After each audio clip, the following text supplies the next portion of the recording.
So this one is actually went over with our producer Luke 2 nights ago, and I think I might have actually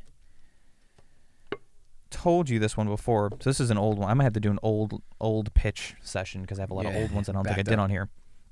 And this one's called Sunday Night Swap. Obviously a Freaky Friday type situation. And it's an overworked star quarterback takes his son to a carnival 2 nights before the biggest game of his life. A shaman puts a spell on them and switches their bodies. I remember this one. Yeah. So the kid has like a big science fair. The kid's not really into football. John Cena would be ideal, right? The kid, it has a science fair right before the Super Bowl, and he is, now that they switched, okay, let me just reverse. Mm-hmm. The beginning of the movie, he hasn't spent a lot of time with this kid because they're both really busy. He has this big game coming up. The kid really wants to get his mind off things. The wife is actually a sports psychologist, and she's just like, hey, can you take him out? Can you take him out tonight? Like, go to the carnival, do what you guys normally do, because he's stressing out about this. I know you're stressing out. You guys need some time. Mm-hmm. They go out, have a good time. They go to the shaman. Definitely, what's his name? You can do it. It's definitely Rob Schneider. And he does a spell on him, and he's like, it's going to feel different tomorrow. And they wake up different. John Cena's like ripped, and he's a kid now. And they have to figure this out. Like, hey, I have to go do training today. I have press conferences. Like, you need to go handle this. And the kid's like, how hard is it going to be? You talk to people, Dad, and you throw a football. I can do it. Mm-hmm. And he's like, you have a science project. I did this whole thing. And he's like, it's science. You did the project already. How hard can it be to handle that? Mm-hmm. And you're like, okay, they both learn a lot about each other. The science project is insane. And the dad realizes, wow, I haven't spent enough time with him to learn that he's like brilliant at this. Mm-hmm. And obviously the kid realizes football is difficult, but he also realizes I want to kind of play NFL up. He also realizes the science behind a lot of the technology and the equipment and gear, and he's like, oh, this is actually kind of fascinating. Okay. So they both realize that they're actually fascinated in different ways with what they do, and how are they not more involved with that? Like, why? So really, it's all the fun and games is a lot of sport-related stuff. Mm-hmm. Him calling plays that are terrible, throwing the ball terribly, being on the wrong side of the field, eating a Snickers after practice, and Rob Gronkowski is his teammate. He's like, hey, man, what's going on with you? You never eaten a Snickers, and he tells him what happened, and he's like, oh, man, you Freaky Friday. Like, he's like with it, and he's like, oh. So the big game is the whole third act. He goes out there, the science project at the same time. The science project finishes up, and it's the fourth quarter of the big game, and he starts actually winning. He's losing in the beginning, and also it's the Patriots versus the Packers. He's on the Patriots. Little funny thing me and Luke actually came up with is they're doing, I think more Luke, they're doing the coin toss, and Aaron Rodgers is on the other side, and they're friends in real life, but he's a kid, so he doesn't really know him. And it's heads, and Aaron wins, and they shake hands like, great job, Eric. And he turns around, he's like, did he just call me Eric? He's trying to get in my head. So the whole time he's calling him Eric. Yeah. And they're like, you're getting in his head.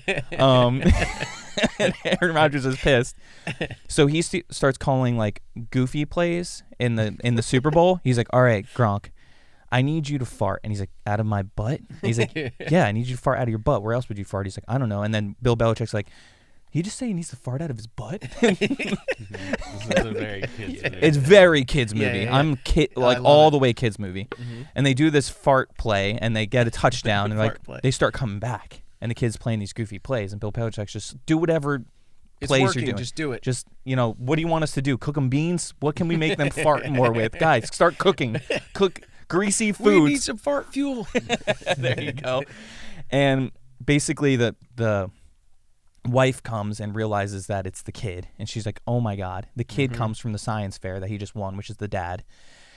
And I think they get the shaman, and basically they let the kid finish the game, though. I think they just let him finish, and that's all I really have for that. But the denouement's pretty great. It's like kind of after credit scene where the sports psychologist, which is the wife, she also knows Aaron, and he's there, and he's like, he's there, and he's like, kept calling me Eric. I just couldn't get my head in the game. And she's like, that's okay. What did you do with this information? He's like, I changed my name legally. Eric Rodgers. And she's like, oh my god. And he's leaving, and John Cena's coming to see her, and he's like, hey Aaron, how's it going? And he's like,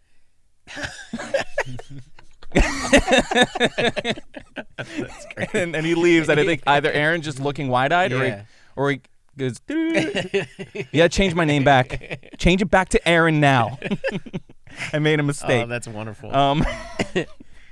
Yeah, So I very like that. kid-esque movie. Very standard Freaky Friday like body swap. I love it. Little like playing off Little Giants, Rookie of the Year type. Yep. Yeah. Big Green. Just John Cena doing fart jokes is like, oh, you need it. I got it. Like I'm there. I think that's wonderful. All right. The rest are kind of trash, but this one's it's a horror. It's called Binding. Pretty bad logline here. It's 2 sentences. A group of friends stay at a bed and breakfast that was once a book binding company. Filled with books, they find one skin-bound book that begins a game that they need to win to escape. So it's Jumanji Horror House. It's all about the games. All of the games are torturous to make it to the next level and So to it's gonna be continue like the game. More like Saw gore kind of. Saw gore. It's gore horror. That's the genre of it.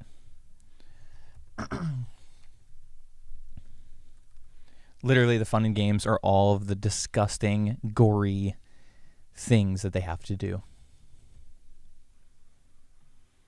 Okay, that one's kind of trash, but whatever. I think the book binding Airbnb could be Airbnb. is like or bed and breakfast or whatever is really cool. That's where I started with, and I'm like, that's cool, that's interesting, and then I went with the skin-bound book that's in the games section of where the games are, and like, why is this book over here? And she reads some of it, and he's just like, that's stupid. I feel like it depends how gross you want to go, but like just the fact that there was this old family that just did like sewing and they want to like bind people, like that's what I was going House of Wax originally. Yeah, House of 1,000 Corpses, kind of gross. Like, oh, they sew people's skin on the walls or something like that. So that's where I went first, and then I went with, well, what if it's like Jumanji book game Saw? Okay.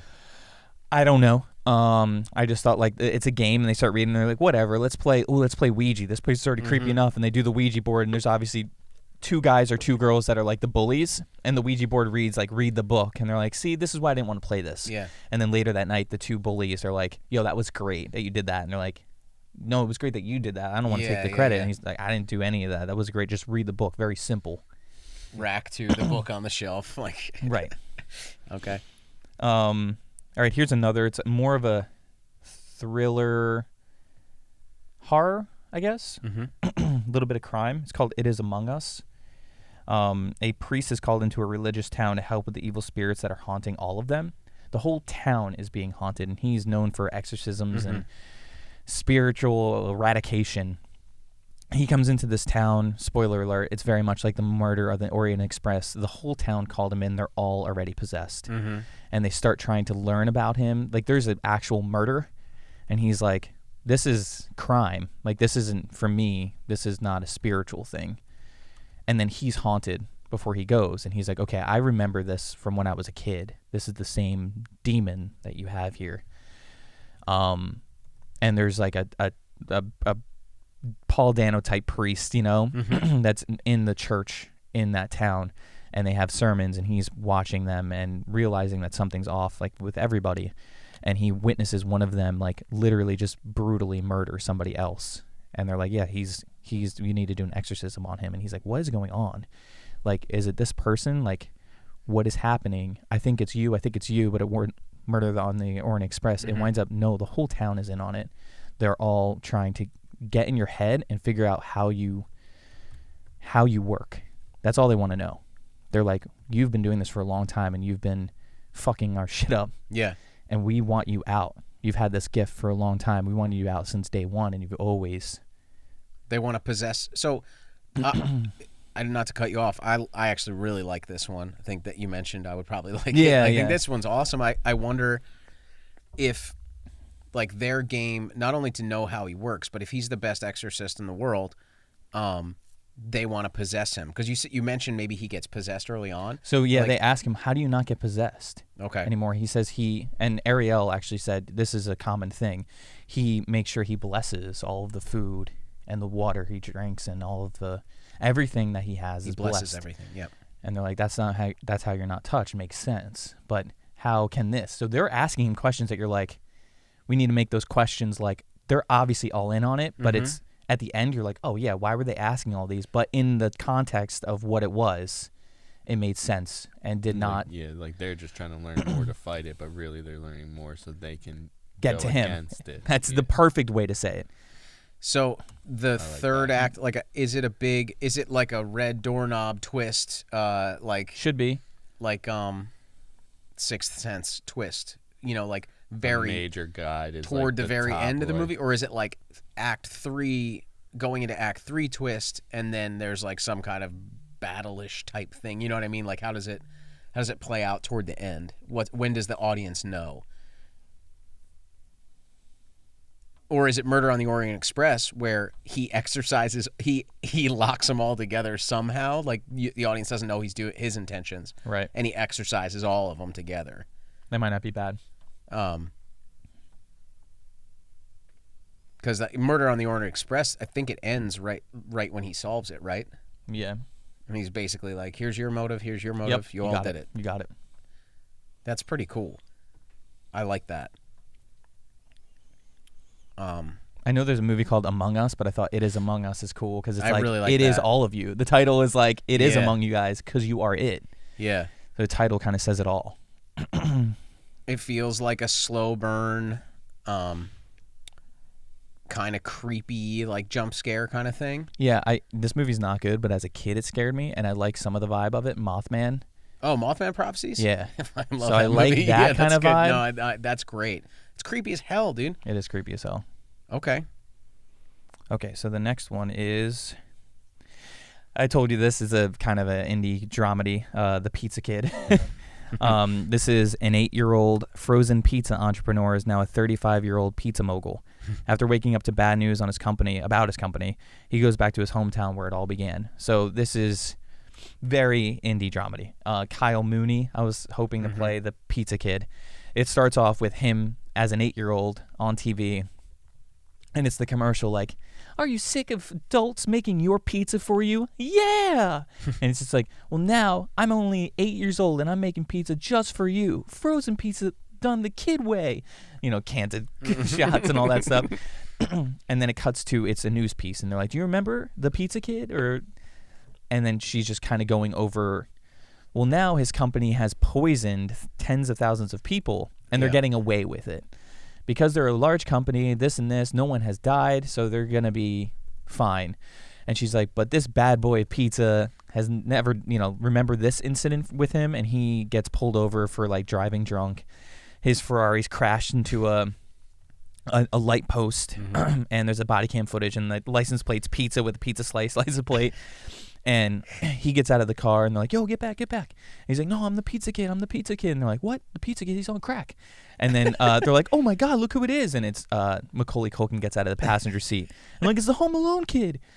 Do the thing. And he does the thing like, yo, that's awesome. And he's like, yeah, and I'm the Pizza Kid. And they're just like, yo, shut up. So obviously he's not recognized as a Pizza Kid. He's kind of like self-owned as the Pizza Kid. He thinks he's famous, kind of. Well, He's rich, but he thinks he's famous, I would say. He goes back to his hometown to kind of like rekindle like because this is going on with his company. The person that is like the head of the board now of his company is trying to push him out, but he seems really nice in the beginning, kind of classic. I'm thinking Beck, which is in the same like comedy group. He's like, don't worry. Yeah, don't worry about it. Don't worry about it. Like, everything's going to be fine. And goes back to his hometown. There's a love interest there that she's now a teacher in the school, science teacher. You find they try to rekindle. I'm thinking, dude, it's like super 90s. Like, when he goes back to the town, it's I'm in too deep and I'm trying to keep. He's driving into the town. It says like home of the Pizza Kid and like all this stuff. She rekindles with him. He obviously is talking to his mom about everything. Rekindles with her. She says like Pizza Kid's famous there, like he is, and everyone wants to see the Pizza Kid. You should come to the dance. You used to love the dances. Why don't you come? Everyone would love to see you. Like the teachers, the faculty. We still have the same people that would love to see. To see you. They'd be happy to see you. It's been so long. he goes there. This kind of opens him up a little bit. I definitely think there's more 90s-esque things. She puts on a song that he always used to dance to, like everybody, yeah, and it's like very corny. Dance. Yeah. And this kind of opens him up a little bit. They kind of walk down the halls. They have a little heart-to-heart. Now there is another guy that was in the news piece that I forgot about, which is like Martin's Pizza. It's like old. He's basically bashing as an 8-year-old their pizza because it's Martin's Pizza, and he's an old guy, and been making frozen pizza for like 100 years. Their family, but he's actually a nice guy. Like he really means well. So there's like I think he got this far because Martin is like local to the state, at least, maybe not to the town, but he runs like these food competitions for kids to like, and that's how he got his start at the Martin's Pizza competition or something like that. Like, yeah, some competition maybe that he just sponsors Martin and found him, and they never made a deal, and Martin's fine with it. He's like, he's a good kid. He just went the wrong way. Not a big deal. He's a good guy. Obviously you could think maybe he's not, but Beck is the bad guy. Yep. You could think the opposite in the beginning. So I have a lot missing in the middle, but definitely the love interest has which would be great for the one newer, I forget her name on SNL, and I'm thinking she had a husband who either they are separated and they're cool with it, they're cool with each other, or he passed away like 10 years ago. But she does have a kid, and I was thinking like another part of that could be either her dad or father-in-law is like Terry Crews, and he starts getting involved with the story and questioning Kyle's intention and having at least a little bit more of that another parental figure around this child's life. So they did obviously they were in love when they were 8 years old or whatever, but really they actually did try to date when they were like in their early 20s, and it just didn't work out, Kyle and this woman. So more fun and games where he is opening up before like kind of everything crashes. She invites him over, like this is the pizza night. You kind of brought that up, like, yeah, we always did pizza night. Remember, that's why this started. And he goes over her house and they have a pizza night, and it's great. Definitely like more 90s. This is 90s rom-com. I want to literally copy some of the shots that are terrible. It's the Christina Aguilera song, come on over, babe. And they're like, dun, dun, dun, dun, dun. They're like laughing. No, they're playing with the cheese, and it's like very the dough up in the air, and it falls on his face, and he's like, oh. Yep, it's literally that. The tone is perfect. Or falls, like he throws it up and it lands on like the dog's head or something. And they're like, oh my gosh, that's so funny. Exactly.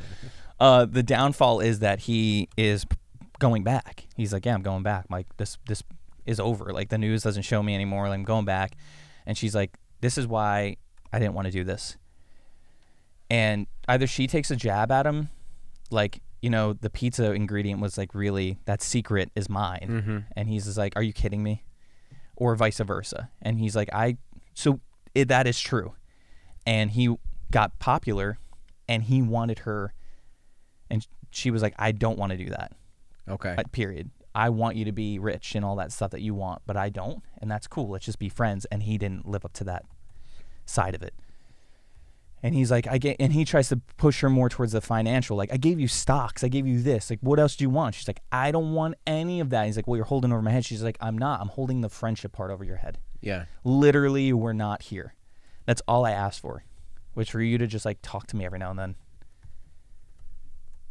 You don't think I'm happy for you that you have all this stuff? Of course I am. But I'm not happy that you like being with me and you like having a good time right now, and you said it was a great time and you missed this, but then you're just going to go back and become a robot again, making shitty frozen pizza. Yeah. So they come up with, I don't know where the ups and downs are here, but they come up with the pizza night subscription box or whatever. Some way Beck has to kind of take a weird stab at the competition and pull him out, or be very villainous on that way, put him off the board. He goes back or something, and they end up creating the pizza night box with Martin, I think, the Martin guy, and he's just like, I don't want anything involved with, I'll be an angel investor. Like, I think you're a good when I met you when you're 8, I know you had a good heart, basically. It's all good. Like, my company's not going anywhere, but this is a great idea. Because he tries to pitch the business model to Beck, and he's just like, yeah, that's terrible. Like, realistically, we can't do that. Yep. I'm just going to skip to the denouement because I don't have anything else. Beck, it's dodgeball-esque. Beck is at the dinner table with his kids, and they're eating the frozen Pizza Rad, or whatever we call Kyle's frozen pizza as 8 years old. And it's a commercial, so flip from the beginning to the end. It's a new commercial for the Pizza Night subscription box. And it's Kyle like, you remember me? I'm the pizza kid. And now we have the Pizza Night where it all started, like fresh ingredients delivered right to your door for a new, different type of pizza made by kids, not me, an old adult. And then someone's like, not like opened up the window or like tries to break in or something. He's like, hey, who is that? And takes the ski mask off. It's Macaulay Culkin. Macaulay Culkin. And he's like, you're trying to steal our Pizza Night box? And he's like, maybe. And it cuts, zooms out, and it's Beck and his family watching it. And they're like, Dad, we should try that. And he's just like, no, we eat Pizza Rad pizza in this house. We don't do none of that pizza night. They're like, yeah, but it would be fun. Like, we can all do it together. He's like, we turn on the oven together, don't we? I click 350, you click start. And they're like, Dad, but this pizza tastes like shit. And he's eating it, and it's like real disgusting. And he's like, goddamn Macaulay Culkin. And then it ends. All right, I love it. I think I love the 90s rom-com vibe. It's straight. Like, I want to make it straight 90s rom-com at this point. Okay. Yeah, I love all of it. I think it's got everything you want from a rom-com. I think we just need to get into, like, the central relationship is him and the woman, right? Like, it's really, that's, when you boil it down, that's the story. So I feel like, well, I guess all of this does happen pretty quick. Like, if you just get to that love interest story and then companies like failing or under fire. If we just beef up, I mean, it's going to be a lot of fun and games. But I would say, what are her stakes? That's the only question I have. Like, what does she have at stake? Because it's mostly his, his movie right now. If we could give her like a, something in there. Even if, like maybe it doesn't have to all be pizza, but like if she has some kind of, she is a teacher, but what if she had some part in starting him as Pizza Rad Kid? Like they were best friends and like, she just, it was her recipe. It was her. I totally missed that. Yeah, okay. It was both of their recipe. That's kind of the I missed that. Okay. That's the break of like, it was my recipe. And he's like, really? You're holding that over my head? Okay. And she's like, no, I'm not. I'm just saying like, he's like, I gave you every option to be part of this business. And he gets real businessy. And she's like, why are you being like this? Like, you just flipped the switch. Yeah. Like, I told you that when you started this business, I didn't want it for monetary reasons. I wanted you to be wealthy and whatever you wanted. I just wanted to be your friend. Yeah. Like, I wanted to be part of your journey. I didn't need the money. He's like, I gave you stock options. I gave you this. And she's like, I literally just told you I didn't want any of that. He's like, then why'd you bring it up? She's like, because I'm bringing it up because I thought we were friends. That's why I brought it up. I thought we were friends, and that became, I guess we're not friends anymore. And that's all is lost, basically. Yeah, I think that's great. I think maybe just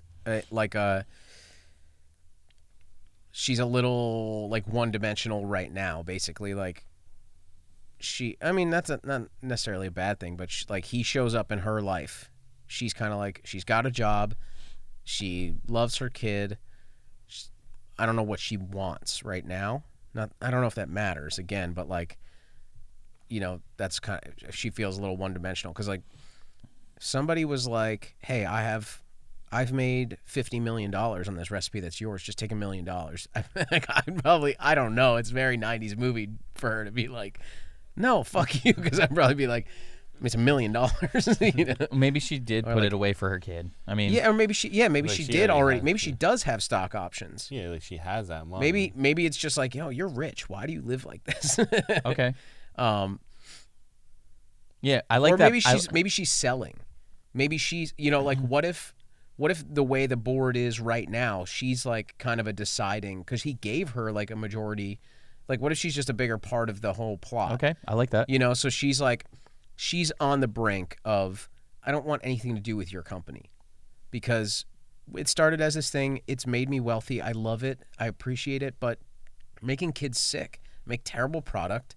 Like, what do I want to do with this? I like that he says, like, the plant is, you're rich, why do you live like this? And you, as an audience, don't know why. And then when that opens up, you're like, oh, that makes sense. But it also gives him that ulterior motive. It's very... Yes, you know like, what this I mean? is why you came here. Exactly. To sweeten me up.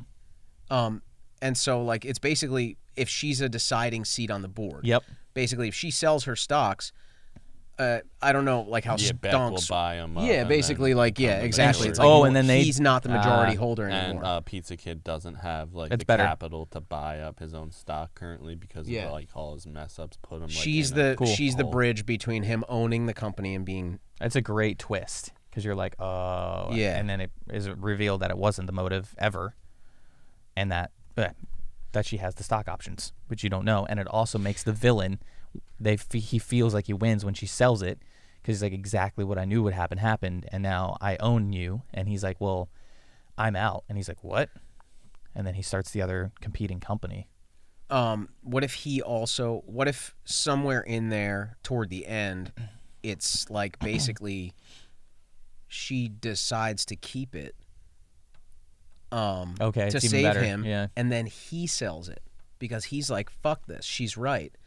But in the process, he makes her like wildly rich or something. Like if there's a way to, I don't know enough about how it works. Like, you know, it's a movie too, but you know, like she doesn't sell, and he keeps, you know, like, so the audience knows that she's made a decision for Kyle Mooney, but then somehow he still loses.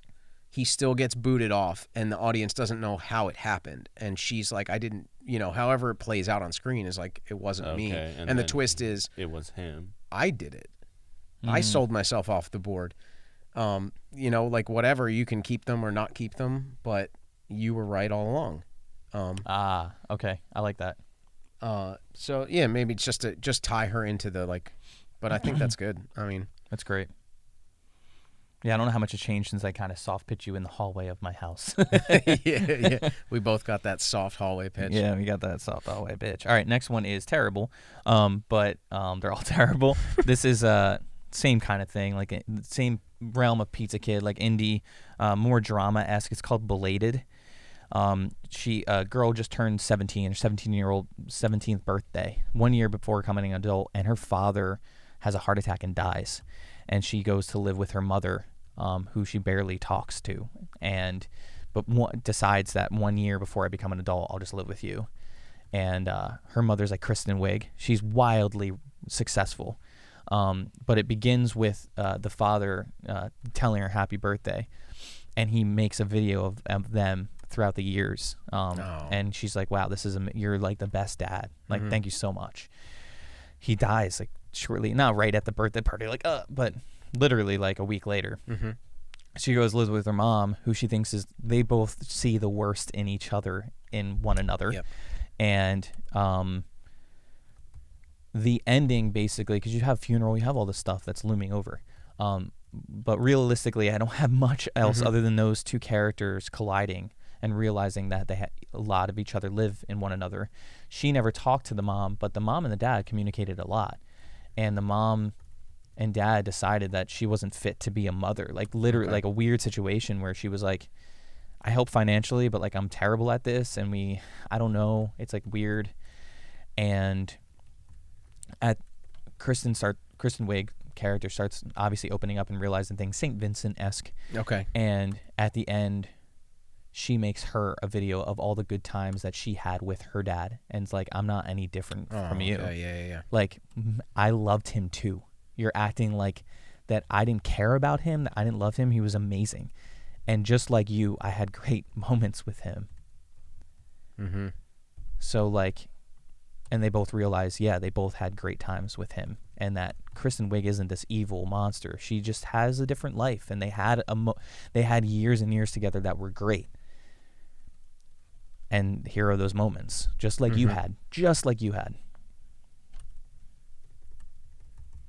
doesn't give it to her, but the point of Belated, it's like, happy belated birthday, I'm your mom, and this sucks for you. But then you see at least the correlation of like their love for this person and their both very similar in many ways, and they're both grieving in this weird time. Yeah. I really like the tone. I love St. Vincent. I friggin' love that movie, and I like. Almost feels like it could be almost like Marriage Story-esque, kind of just like it's like this moment in two people's lives, and this is just like how they lived through it and dealt with it. Yeah. I like this one. Cool. I have one more. Now, this last one is funny that you said Narnia. This is Narnia Upside Down. It's called Not So Magical. I would love for this to be the Broad City Girls. Okay. So, two cousins are left with their uncle's property after he disappears. On the drive there, they reminisce about the magical world they created when they used to visit him. After arriving, they find that same magical world, but this time it's not so magical. It was real, and they thought, yeah, we had great imaginations, remember? Oh, remember this, remember that? They go there, and they get sucked into it, and the first person they see is like a little... like elf guy, and he's just like, Abby, Alyssa, it's been a while, and they're like, oh my god, like Jared, oh my god, and he's like, hey, to do this, give me all your fucking money.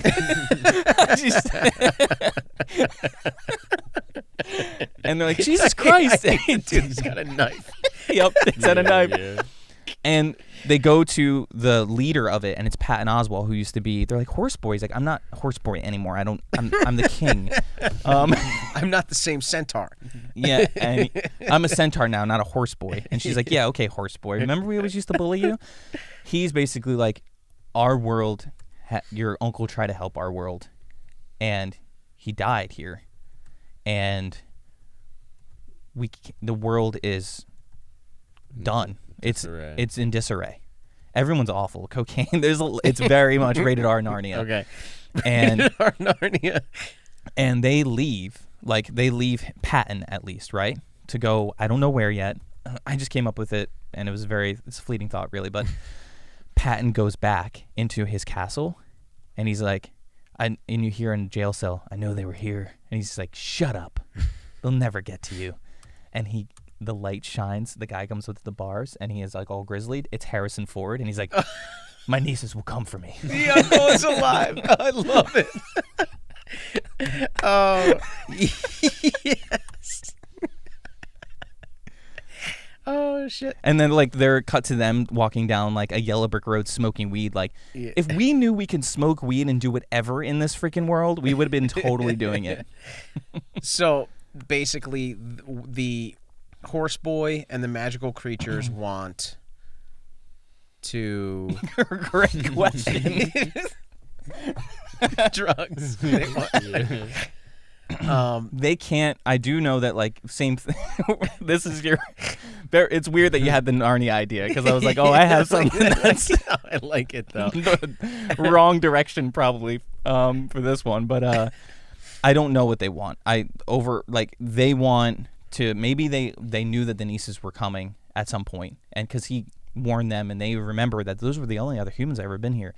Before we turn this world completely into chaos, we need... And he's just terrible at governing it. Mm-hmm. We need to make sure that they come, and we can kind of just get rid of them too.